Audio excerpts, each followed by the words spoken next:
Hi there.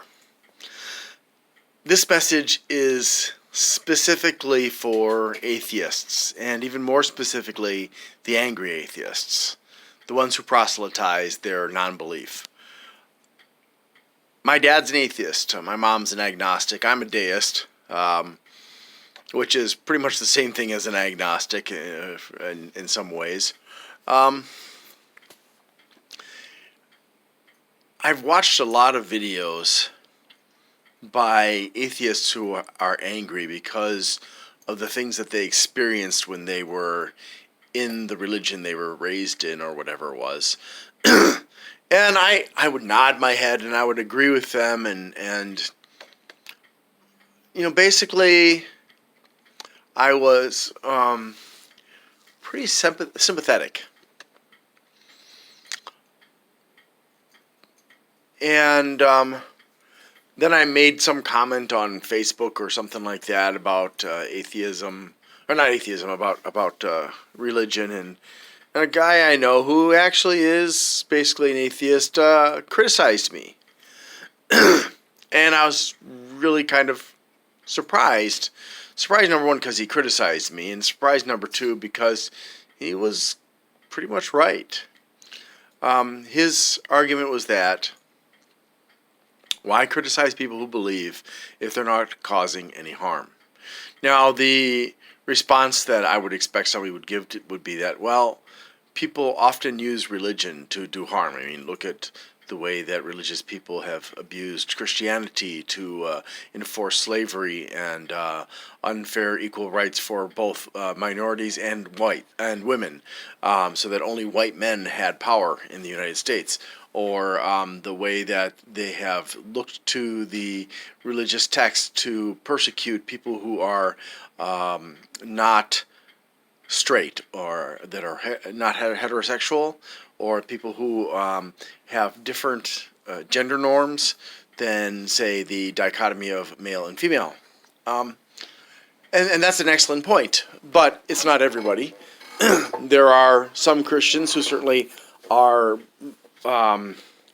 both intolerant of these things and willing to persecute people, and there are some Christians who will be unwilling to persecute them but not tolerant particularly, and then there are the Christians who will neither be intolerant nor persecute them.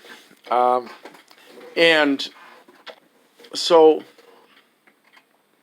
it really kind of made me have to stop and reevaluate things, because good things are done in the name of religion too. It's not all bad.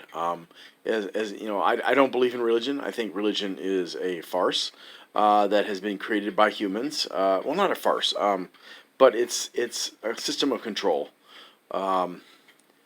just like politics, like government, I guess you could say. And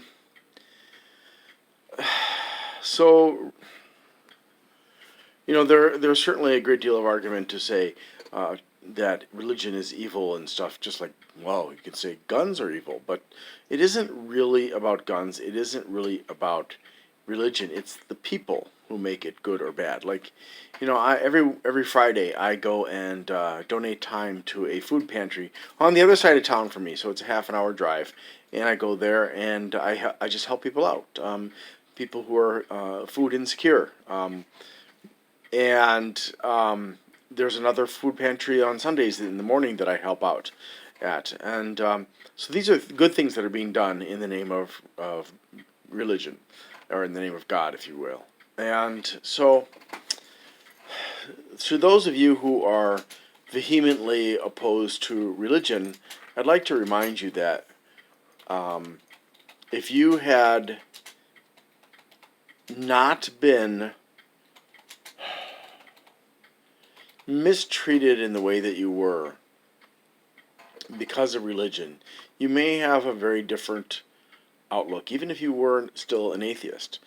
And that just because you had bad experiences doesn't mean that there's nothing good about religion.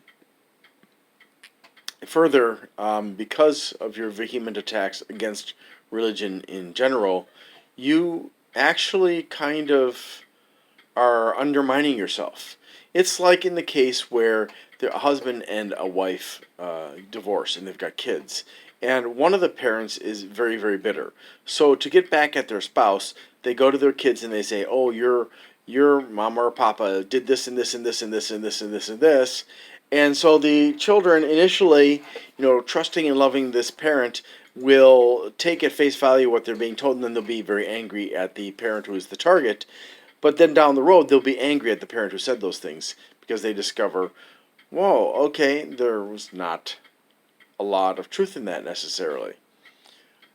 And so, in essence, you are alienating people who could potentially become atheists because you're like an anti-Bible thumper, but you're a Bible thumper who's not thumping a Bible. If you get what I mean, it's you're defeating your purpose by being so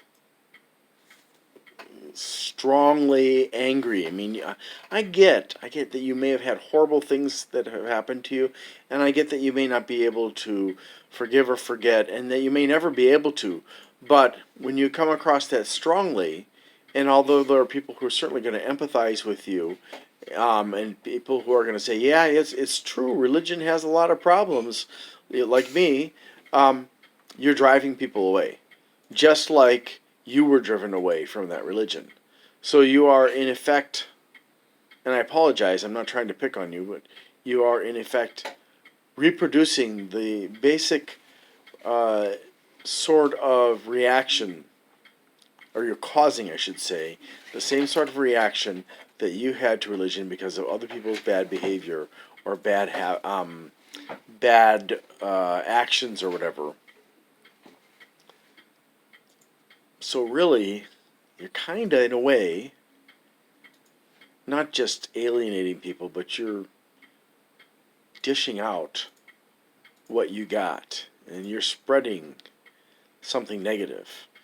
And believe me when I say, from personal experience, that negativity, when spread, is a dangerous thing. It's like a disease. It can be very, very, very painful and harmful. And I'd love to give you a great big hug and, talk to you about it. But realistically, in the end, it's up to you to get past the anger. It's up to you to move on with your life and do better things and be happier. And again, speaking from personal experience, the longer you hold on to the bitterness, the longer it poisons your heart. When you start to let go and move on with your life, that's when you start to be free and you can be happier because you're not filled with poison, emotionally speaking. I don't know if that makes any sense. I hope it does. If you have any questions or comments, please share down below in the comments. Please be respectful, because if you're not, I'll just report you. But I hope that nobody will do that. Thank you so much for watching, and I hope you have a great day.